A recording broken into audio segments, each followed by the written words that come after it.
Hello, this is Geralyn St. Joseph. Welcome to Mystery, Mystics, and Metaphysics. Today's topic is demons and how their energetic affects the world today, what they're like today as opposed to what they were like back in the old world.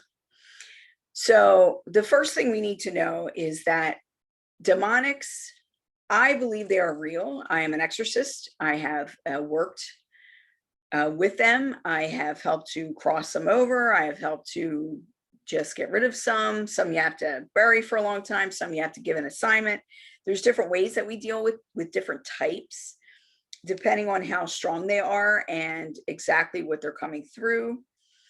Number one is that people believe that you have to call that in, that the person has done something terrible in order to create that for themselves.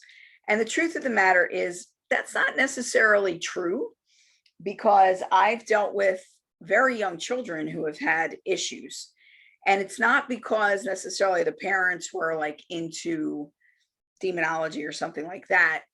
Rather that there's something in the matrix of the child's energetic that was very alluring, I'm going to say. So what is a demonic? What does it do? And how do we know there's one around?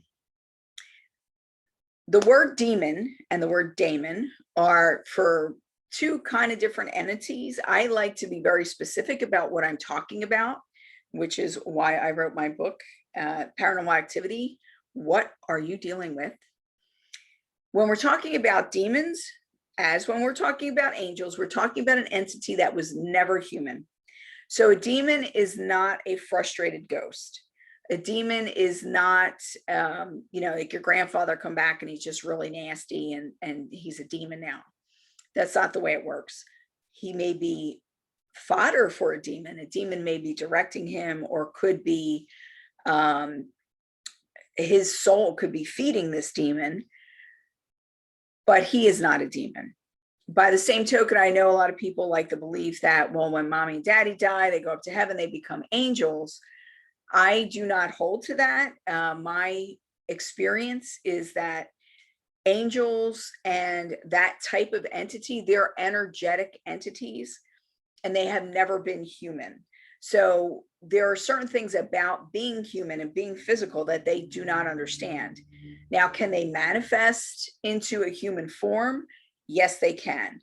Do they do that for long periods of time? Not likely. I've seen and heard of stories where they will manifest during an emergency and then they're gone. So they're the ones that you see like pull people out of a burning car and then suddenly they disappear. Like nobody sees them leave the scene, but nobody can find them afterwards. A demon is very similar. And there's different levels of demons. So you have like really simple, just mischievous kind of creatures that are kind of annoying, that I call like, they're like little nasties, where they're annoying, kind of like mosquitoes. And then you go down to the type that are like really very powerful and have ill intent because they want more food. They have big appetites. So I keep talking about their food. What is their food? Their food is you. Their food is your emotions. All demonics feed off of a subset of emotions, a certain set of emotions. They feed off of fear is the number one. They love fear. Tastes so good. They feed off of embarrassment. They feed off of guilt. They feed off of shame. So these are the types of energetics that they feed off of. Do they feed off of anger? A little bit. It's more like, from what I've experienced, I see that they create anger. They help to create anger in a person or nurture that anger in a person. And then they feed off of what that anger creates for the people around them, or the hopelessness that is left once the anger has subsided and they see that they've destroyed things that they didn't mean to destroy. So they go from demons where they are singular demons, where it's like one demon will come in and they are hounding a particular family or a particular person. And then there's clusters of these other demons, which are more like the mosquitoes that I talked about. And those are more subtle. They'll do more like oppressive things. They're the ones who whisper in your ear that you're no good and you're not worth it, and that you can't do anything right. Even when things are going good for you, they're like, it's not going to last. And those voices that you hear in your head. Now, can this also be psychological? Yes, it can. Do the same methods work to clear out the demons in your head, whether it's psychological or whether it's an actual energetic demon? Yes, you could do the same thing. It's going to get rid of it. So the way you're going to get rid of it is by telling it no, brushing it off, changing the way you're thinking. And part of the way you'll know it's not really a part of your psyche is that when you start arguing with it and you're like, no, that's not true because of this, this, and this, it'll try to continue giving you reasons why. Whereas if it is something that's just in your psyche, it'll shut up once you start answering it, because it's two parts of you, as opposed to you versus something that's an overlay. Okay. Their job is to make you angry or make you sad. One of the first things that demons do is they will isolate. So they will only do things to you or to whoever it is that they're hounding when no one else is around. That's how it starts. So that you cannot, like, people are like, oh, you got to be crazy. What is that? You can't. Stop telling stories. Stop making things up. I know you did this. Things like that will happen. And it's to drive you a little bit crazy, but also it's kind of like gaslighting, where they are doing things and then you're getting blamed for it because whoever is around you doesn't understand what's going on, and they're not open enough, maybe, or sensitive enough to sense that there's something there. Another thing that demons do is they will fade back. So oftentimes when I go into a home, if it's announced that I'm going there, like, they feel me coming and they will fade back so that it feels like there's nothing there. I can dig in and find them, but it is something that they do. I've had them completely exit a place if I'm going in to investigate or whatnot, and then they'll come back several weeks after I've left if I don't fortify the house. How else do we call in demons? Well, different ways that you may have a demonic attachment or that it happens is drinking, illicit drugs. If you are prone to depression, if you are prone to anxiety, these are indicators, and they're also things that they like to eat. So they'll be around and they'll help inspire that more. So these are things that we need to work on. So drinking alcohol is horrible. It does horrible things to your body. It is not good if you're on a spiritual path to be drinking. You shouldn't be drinking at all. And if you do, it should never be to the point of feeling it or getting buzzed. Because what you're doing when you're drinking is you're poisoning your body. And as you're poisoning your body, your soul starts to lift up and out. So when you get that buzzed feeling, you feel like your eyes are about here, that's your soul being unstable. We all know people that when they have a drink or two, all of a sudden they become a different person, like their whole personality changes. Be careful of that, because oftentimes what's happening, especially if they have blackouts and they don't remember, or it takes them a long time to remember, this is something pushing their soul out of the way and taking control of that body and then using it. I've seen a couple of television shows where they show this as ghosts jumping into bodies because the person is either drunk or they've done some kind of drugs, and then they can easily slip into the body. And that is true. I have found that to be extremely true. So when we go in and we clear a ghost, we clear the spirit, we clear the entity, we clear demonics. If you then go on to drink in that place, or you decide it's time to go party and go get drunk, they're right back on you. And just like the Bible says, is they come in stronger, or they come in with more. And it's much worse. If you have to keep going in and keep getting cleared, it is much more difficult. Each time gets more and more difficult, because it sinks in, because you're calling them, you're telling them, here you go, here's my body, you can take it. It's an invitation, because you're poisoning your own body. So you're letting them know that you really don't care. So be aware of that as you move through life. Now, does this happen to every single person every time they drink? Not necessarily. Does it happen to a lot of people? Yes, it does.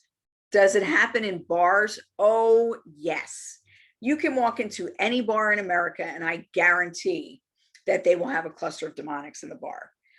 And they're usually like the little nasties who are just a little more negative, like they make you feel a little more down so that you want to drink more, or they're the reason why you're getting into fights when you're drinking and you're at a bar, because they're pushing. They get plenty of food there, plenty of food. Then we have different types of demonics as we go up the food chain.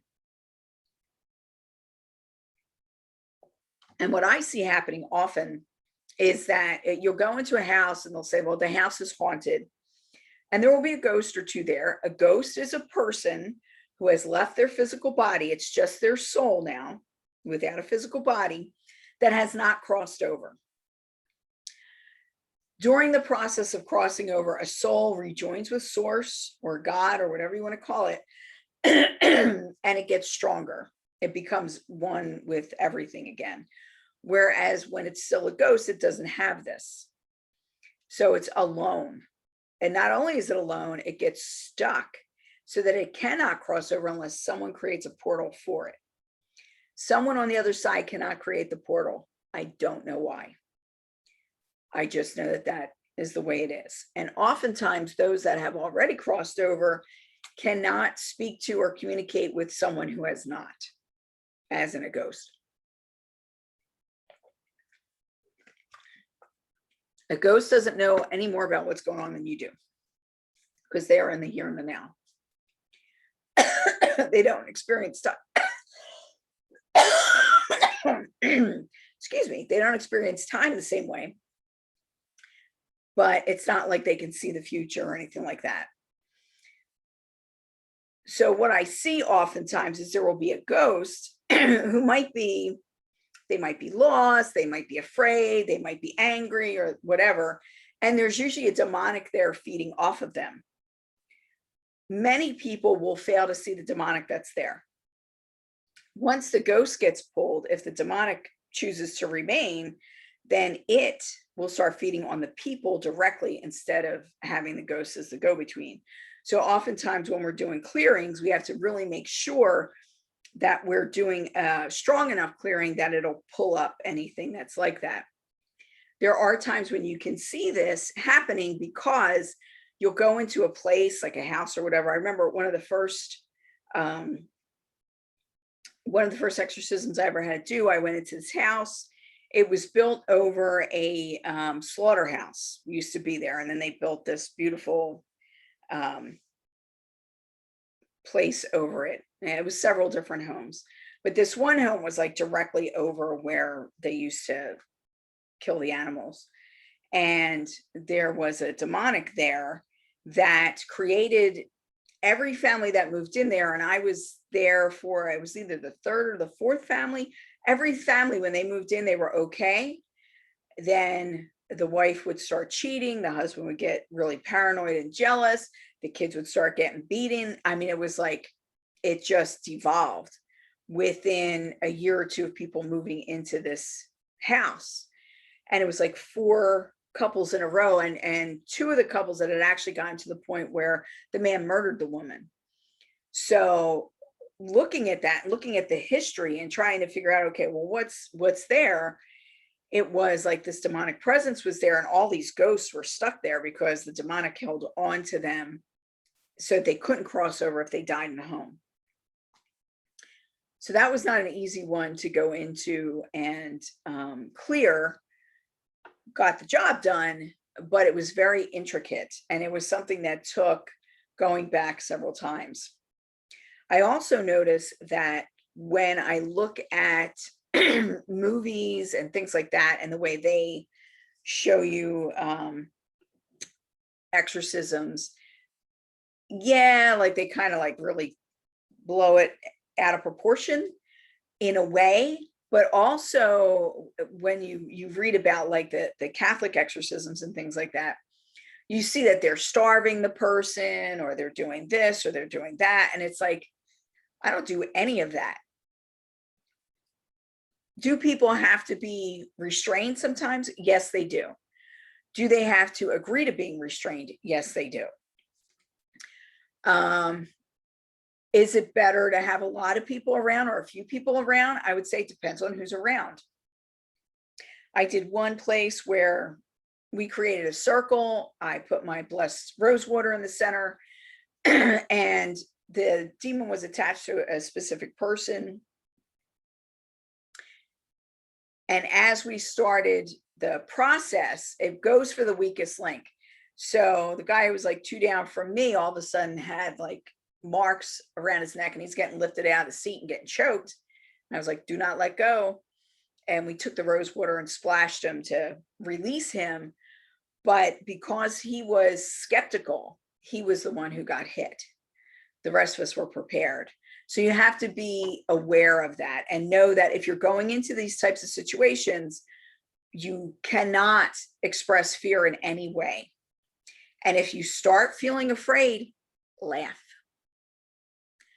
Laugh, belly laugh, make yourself laugh. It's fake at first, but it still changes your body chemistry. And that's what you want. You don't want them to be able to feed off of you or to be able to get through your defenses. And the way to do that is to make your defenses stronger with things like laughter, and not like kind of laughter, but more, real belly laughing kind of laughter that works very well to help bide your time and keep them away from you. So when we get up to the bigger demonics who will like take over a person and make them do like really heinous acts, or and I just went to go see the new Conjuring movie, which is The Devil Made Me Do It.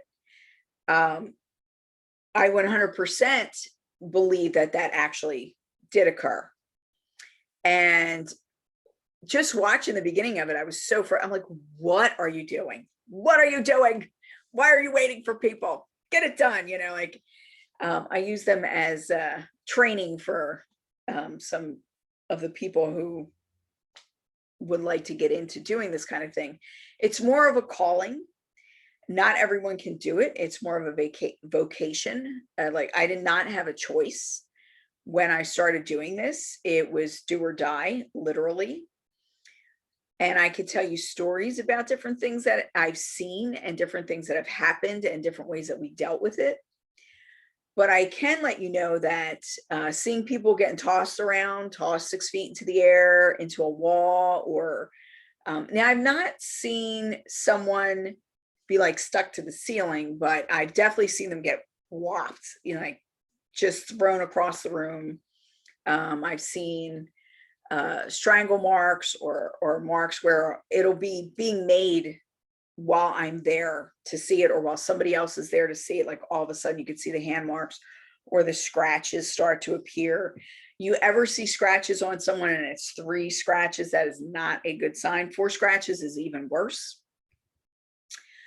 And each of these different levels take a little bit more energy and intention to get rid of. So the little nasties are fairly easy to get rid of. You talk back to them, you tell them to go away, you keep your energy up, you learn how to discern between your voice and those voices.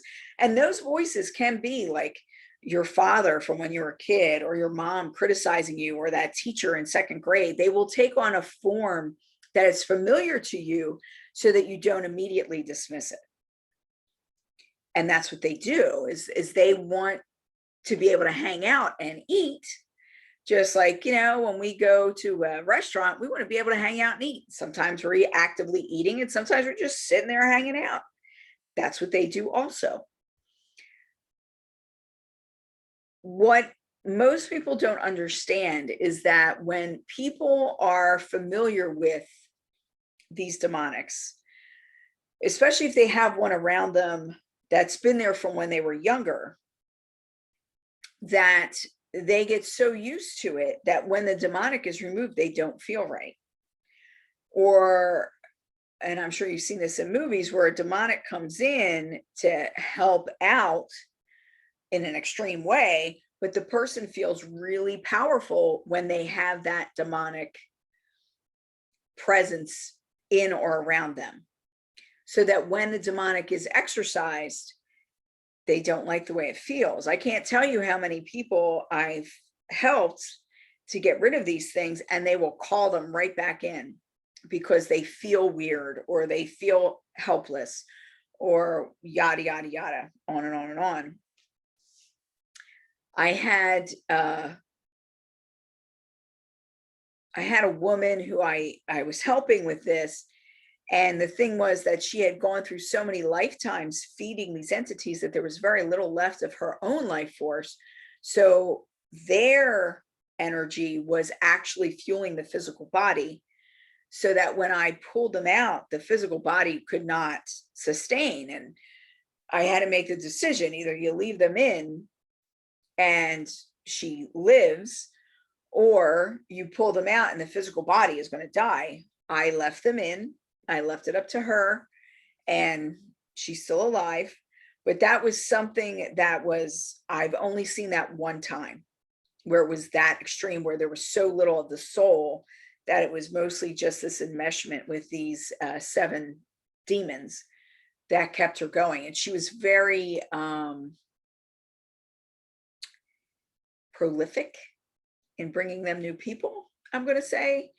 Bible thumper, all about, the judgment, and all about they bring people to Jesus, but in such a way that you feel like really like crap, and not really teaching what Jesus taught, but more about manipulating Jesus as a person of faith.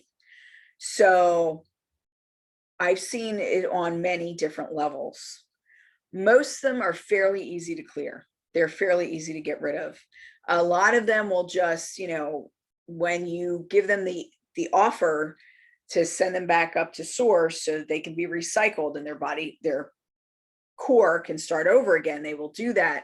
Or some of them, when I first started, the way I was taught that things worked, or saw that things worked, was that when you pull it out, you have to put it somewhere or give it a job, and you give it a job that's endless, so that it doesn't come back and kill you. Because when you do this, obviously they're very angry at you.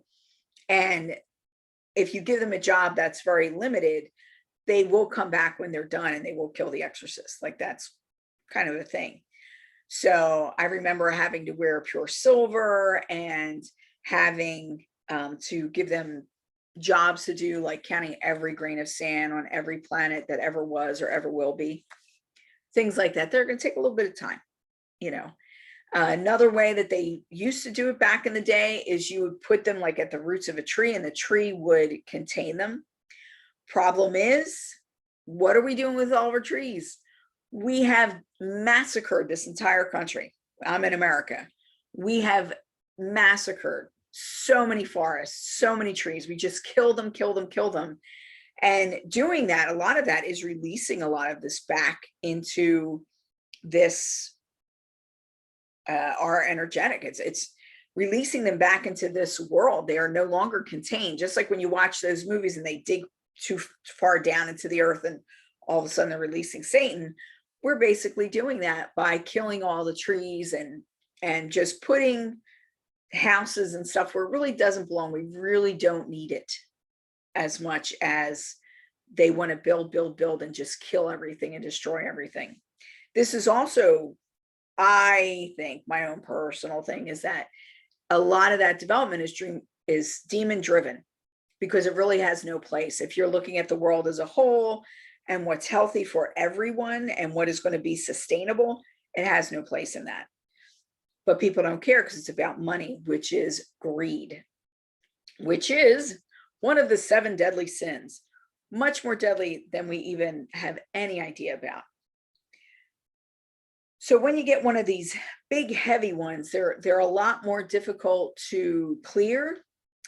And oftentimes they're working with someone so that person has to want to let it go. Otherwise, it's almost impossible to get it clear because they will pull it right back. So I'll tell you another story. There's a gentleman who is down south. I'm not going to say his name, but he goes on a YouTube and he makes these YouTubes about all these different people that he's worked with and just trashes them about what they're doing here and there. And he works with one of the biggies, and his name starts with a B. He works with that particular entity or form of entity and pulls in people who want to help him, who try to help him, and they do the clearing, they do what's necessary. He's fine. He pulls it right back in. So every time he does that, it gets more and more powerful, so that this guy goes to more and more powerful people to help him clear this entity. Then what he does is he puts it online. And when you watch that video, that demonic's energetic is able to tap into you. And it taps in and it taps in and it taps in. And it creates this huge web that will feed it unendingly. So be careful of those kind of things, because those kind of people do exist who manipulate people, places, and things because they want more and more energy, and it's never enough energy to fully satisfy them. So if you guys want to put any questions in the chat right now, I will answer those while we're doing the filming, so that then it'll be part of the recording that you can view later on if you guys have any questions. So a couple of things. I've seen in a few movies and stuff that demons can't say the name of God or the name of Jesus. That's not true. Even in the Bible, they say Jesus's name. They don't like to say it. They don't want to call him, but that is not a way to tell whether or not it's demonic. That is not a good proof. And I feel almost like the reason why that is in the common lexicon now is because it's untrue, and it makes it easier for a demonic to be able to get in and pass muster. Will any vaccine or medicine affect it? That is a good question, because there's a lot of questions about the push for the vaccine right now. And there's a lot of blowback from people who believe that this is the do all be all and end all, this is going to save the world. And then the rest of the people are like, this is going to end the world. I don't know. I'll be totally honest. I don't know. I don't feel like necessarily it will. I do believe that there are certain ones of this vaccine that I believe I read that it does change the DNA in some way, and we don't know what that is. They're also saying that COVID changes the DNA. So let's get some things out there about COVID. So number one, COVID is a man-made virus. It took a natural virus and they changed it to make it more viral. That's number one. That has come out. It's been proven, even though people who from the beginning were naysayers, they don't want to hear that. It was released eventually, and China did admit to that. Yes. In other countries, COVID is known as the demon virus. Why is it known as the demon virus? It is known as the demon virus because what's happening is when people get it, it alters your brain chemistry and creates, some people get psychotic, other people get very deeply depressed. But when you have COVID, and I've had it, and this is a thing, you do start feeling that overwhelm. You do start feeling like that whole why bother to live kind of a feeling, that really deep depression. And if you don't know that it's a part of the virus and you don't know to look for it, I would think it could be catastrophic. And obviously it has been. They haven't really been showing the numbers of the people who have committed suicide because of this. And I don't even know if they would even know how to look. However, in other countries, it is something that was acknowledged, has been acknowledged from like the first couple of months. They realized that this was an issue. So, okay, I'll get to that in a second, Jen. So going into it, if you do have the virus or if you do choose to get the vaccine, one of the things that I would stress is to be aware that it is known as the demon virus. It can affect your psyche and your self-worth. And if you start feeling that heaviness come in and you start feeling that, you want to fight against it. You want to do the white light meditation. You want to do clearings. You want to make sure that you have your rose water around, so that when you start feeling low, you grab your rose water and you spritz yourself, because then they hate this stuff, man. And it smells so good. So that way you raise your vibration and it doesn't sink in. I feel like even if you get the vaccine and it does have something like that in it, that you still can alter it in your own physiology through your energetics in order to make it more of a positive for you instead of a negative. So let's see, we have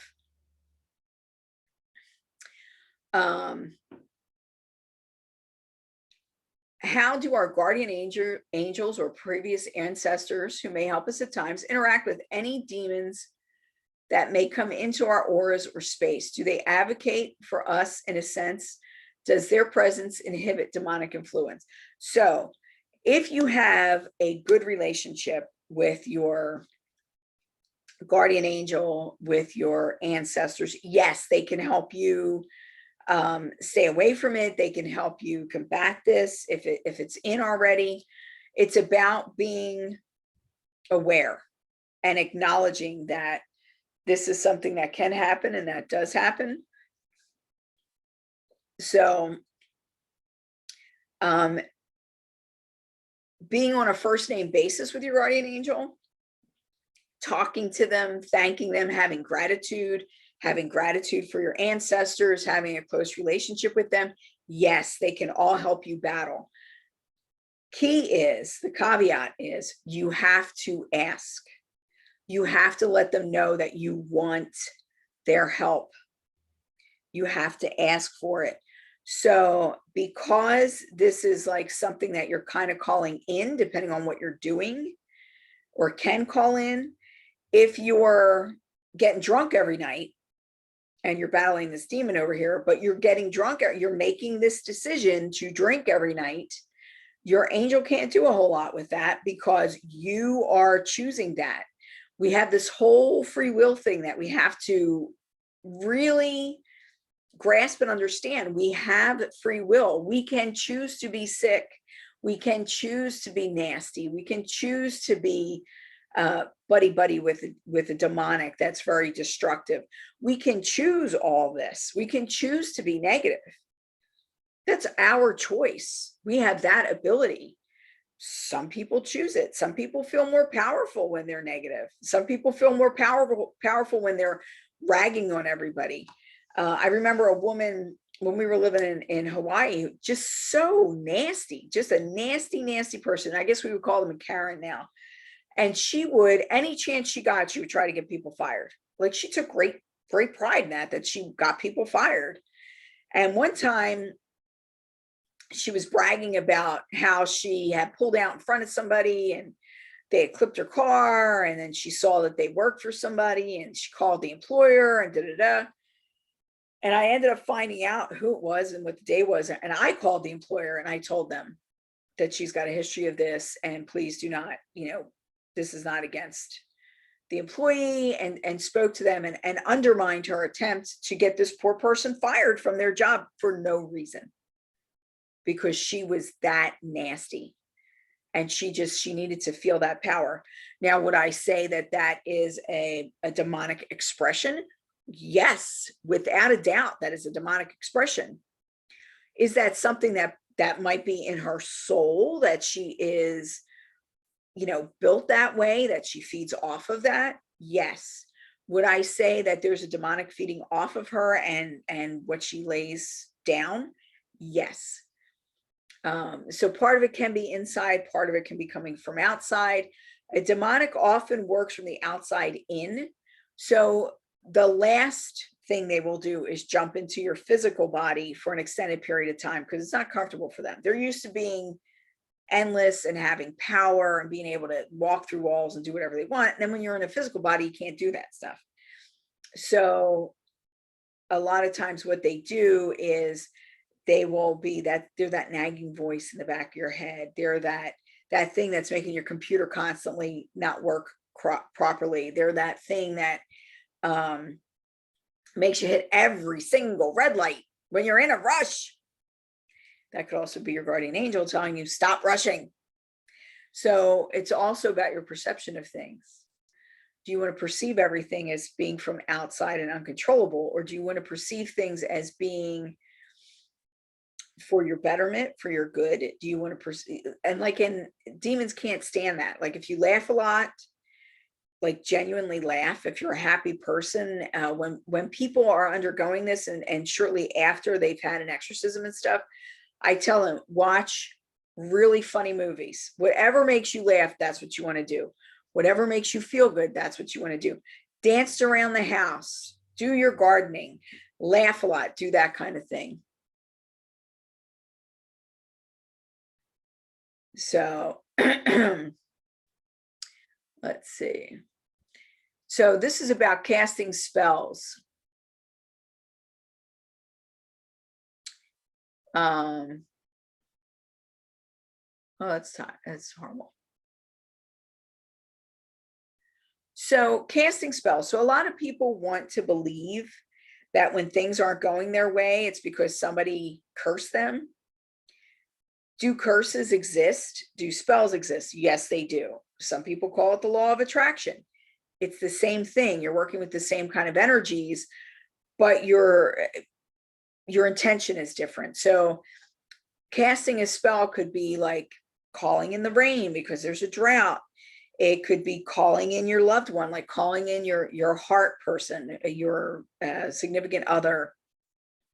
But you do it in such a way that you're not focusing on a specific person, because if you're calling in someone and you're looking at a specific person, you're just calling them in, that is called a binding spell, and you do not want to be bound to anyone. That's how stalkers are made. Do not want to be bound to anyone. You want the right person for you, as opposed to who you think the right person is for you. So doing that is not good. Casting spells, some people call it a prayer, some people call it an intention. A lot of people, just because things don't go their way, they assume that a spell was cast. Now, in a lot of those situations, you'll get people who are bitter because they didn't get what they wanted. But the fact of the matter is, like in that case where it was a man and he had two different women, the one he'd had a child with, but they were together and then they weren't together. They obviously didn't get married. And then he met somebody else and married that other person. Of course, they're going to want to believe that there's a third party interfering, as opposed to, he just didn't want me. We just weren't good together.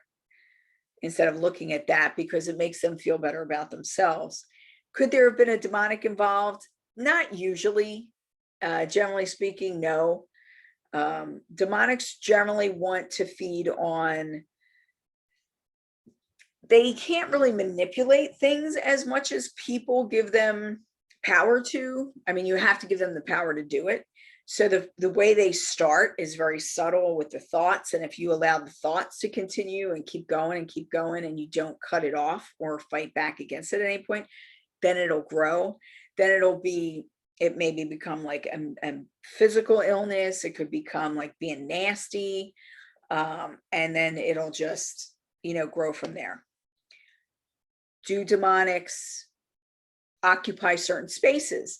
Yes, there are certain places that are more occupied by those types of entities than others, where they feel more comfortable, because there's already an emotional imprint of pain or sorrow or fear or fighting or whatever.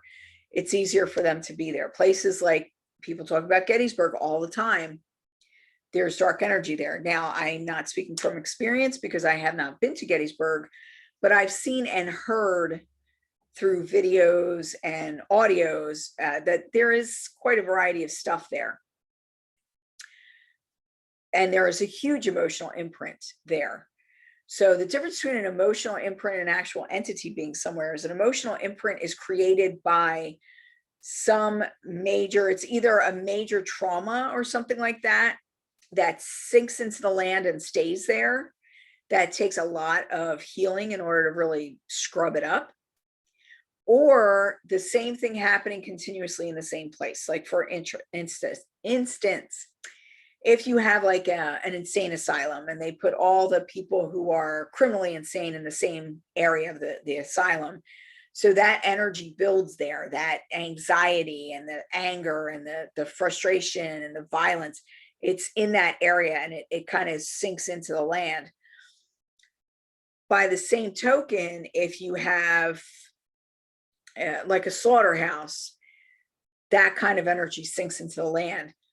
But you might have a church where a lot of people get married, because maybe that space is just for that. And it's about happiness and getting together and laughter and joy. That will make that kind of an emotional imprint in that place. So it doesn't have to be negative, although we tend to be aware of the negative a lot faster than we are of the positive. And for whatever reason, people as a whole seem to be more drawn to the negative than they are to the positive. That's why all these true crime things are really big right now, and people just keep like feeding themselves all this information. So if you feel like your energy is getting low, you want to go for high vibe things. You want to go for comedies, not romantic comedies. Romantic comedies often are built around a lie. Can't stand that. So that's my own thing. Back to the law of attraction. Go ahead. What's the rest of it? So the law of attraction is kind of like you're opening up, you are kind of casting a spell, because you're casting a net to bring in what it is that you want. You're setting your energy to be where you want it to be. With the law of attraction also, I would say you may want to be semi-specific, but it's more about building the energy up around what it is you want.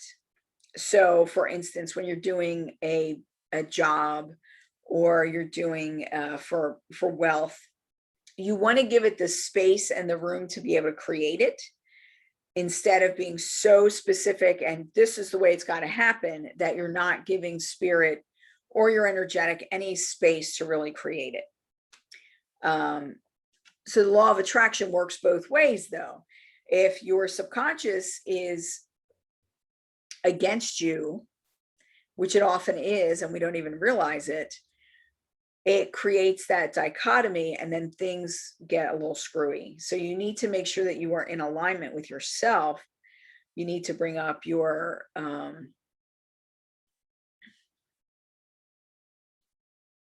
you need to be in alignment with yourself so that you can fully excuse me, bring in what it is that you truly desire, and not necessarily what is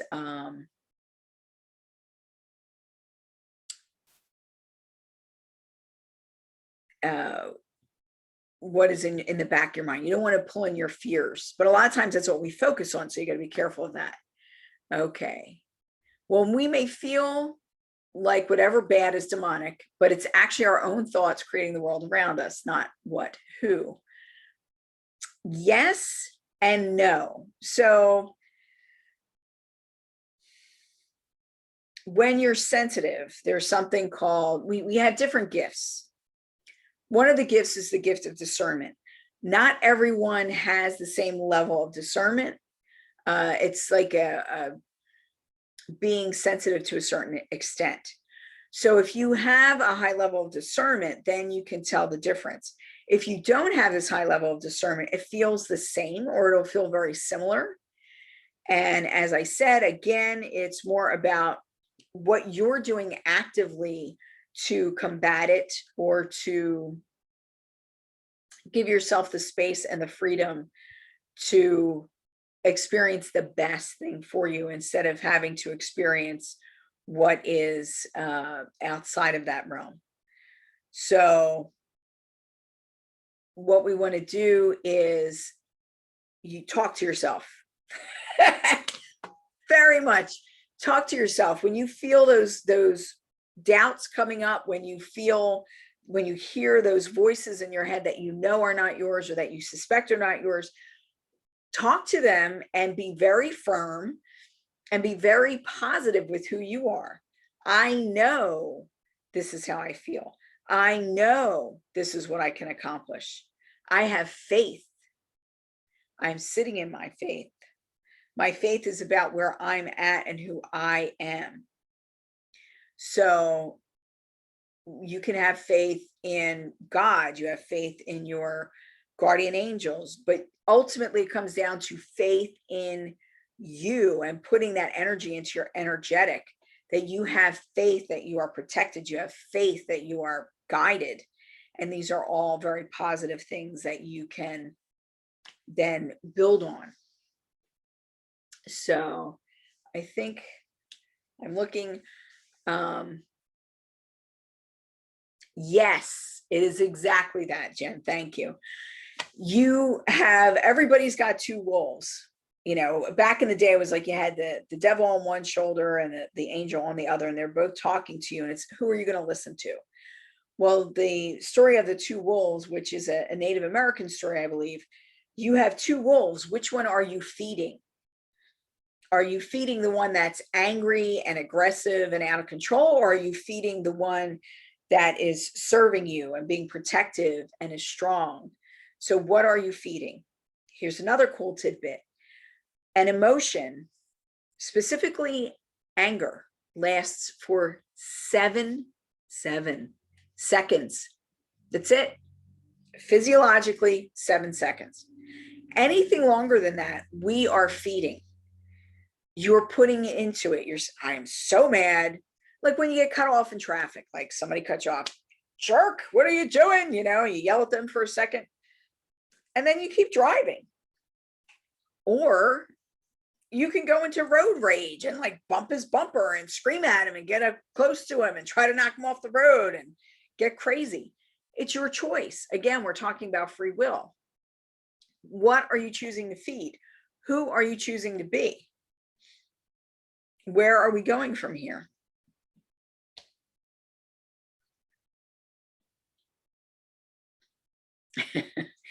Everybody makes bad choices sometimes. The point is that you correct them, or the next time you're given the same choice or the same options, you choose differently. That is how we move through life. That's how we grow. That's how we become who we're meant to be. And we're all meant to be someone different. So stop trying to be somebody else. They're already that person. You can emulate someone and say, okay, this person seems to have it together, I'm going to go in that direction. But that doesn't mean you're going to become them. I'm never going to be the Buddha. No matter what I try to do, that is not who I am. I am not that person. That person existed. He lived. He shed his mortal coil. and he rose.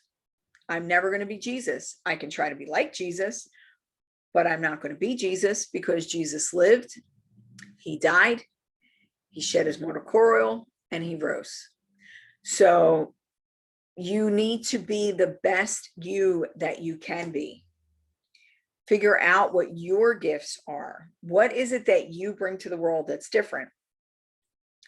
I see things as a huge puzzle. We're all puzzle pieces. No one piece is more important than the other. I don't care whether you're the president. I don't care if you're a saint. I don't care if you're a bag lady. Everyone is equal in the energetic of the world. We are all necessary to create the picture. It's just a matter of, where do we fit in? Where does our piece fit in? And we want our piece to fit in wholly. So we want to be completely a part of the puzzle, instead of holding part of us back or trying to shove our piece into places where it does not belong. It's about being totally you and authentically you. So to end, how do we keep these little nasties and demonics out of our area and out of our aura, or out of our energetic as a whole, our energy field? Because the truth is, I do believe that some people have these connections that last lifetimes. I mean, I've seen it. So it's something that we need to be aware of.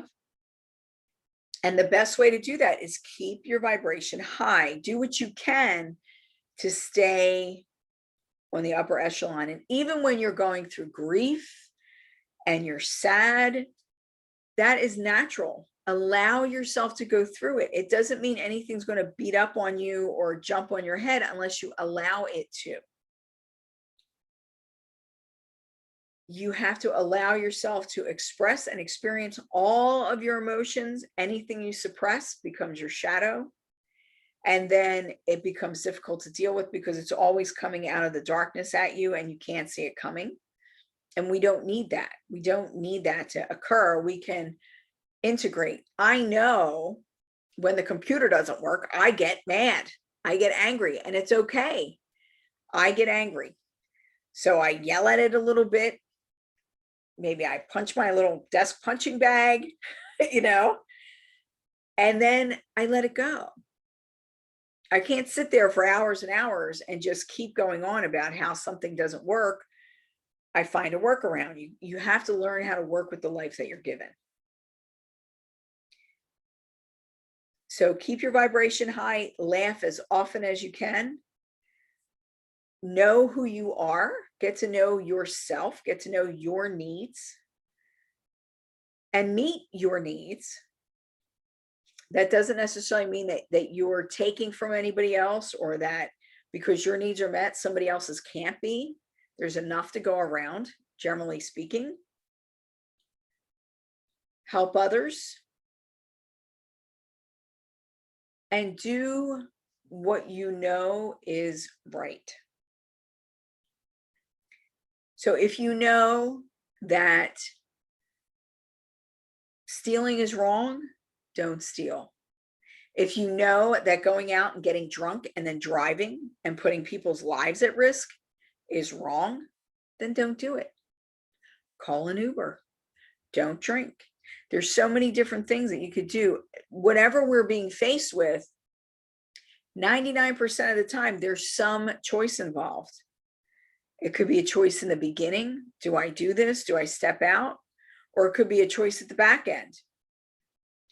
But we generally have choices. Every minute of every day, we have choices. And when we fail to make a choice, that's a choice too. When we fail to choose and we just let whatever come, that is a choice also. So don't think that you don't have responsibility because, well, I didn't make a choice. I didn't say anything. You did make a choice. You said whatever. So since we're talking about demons and stuff, I want to end this with a little short white light meditation so that we clear our fields before we leave the discussion. Let me see. I thought I had my little bell with me. I know I took it out here. Maybe I knocked it down. Okay, well, we're just going to do this. Get into a comfortable position. There may be times during this that you don't hear my voice anymore, and that is fine. Just follow the energy. This is going to be short, okay? Take a deep breath and relax slowly. And again, and release.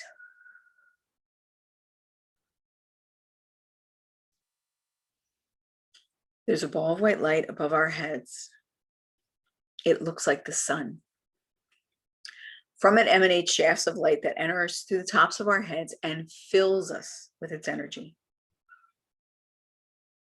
Feel this energy as it courses through you, filling your head and your throat, down your shoulders and your arms, into your chest and your waist, down into your hips, out your legs and your feet. See yourself as glowing from within. The ball of white light expands and descends until it encompasses our entire body. We feel the energy as it swirls through us and around us, balancing, cleansing, and projecting. The ball of white light expands once more to fill our space and our home and out to our vehicles, cleansing and clearing all around.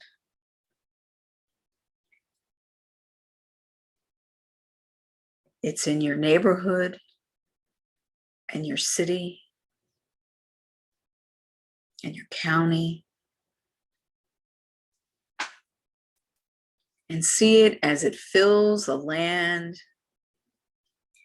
above and below, to the right and the left, in front and behind, a perfect sphere, spinning and cleansing. And as it moves through and around that which no longer serves our highest and greatest good, it breaks it up into particles, transmuting it into white light energy. That which refuses to be transmuted is encapsulated, brought to the top, where it will be brought to be recycled by source.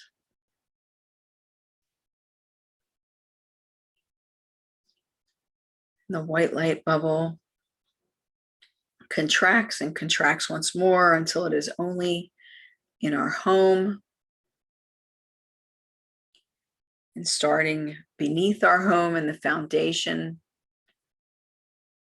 it becomes a tornado, sucking up anything that no longer belongs here. Whatever does not serve your highest and greatest purpose is removed. Moves up to your foundation, both your energetic foundation and the foundation of your home, and into your basement, metaphorically and physically. First floor, in you and around you, it moves. You feel the suction as it pulls away any and all negativity. Anything that no longer serves your highest purpose is removed. In its place is pure white light energy as it immediately fills in the holes, such that there is no void. And it moves up to the top of our house and the top of our being. And it moves up and again forms itself as a sphere above us as we watch it move into the heavens. to rejoin with Source, taking with it all it removed, and leaving behind a soft white glow in all that it touched of protection and pure unconditional love. As I say it, so mote it be. And feel your feet and your hands, your head and your shoulders. Move your body a little bit. And now we're ready to go on with our day. Thank you. Again, this is Geralyn St. Joseph. You can find me online at geralynstjoseph.com. And I also work with Parastudy in Pennsylvania, Chester Heights. Thank you for coming and have a blessed day.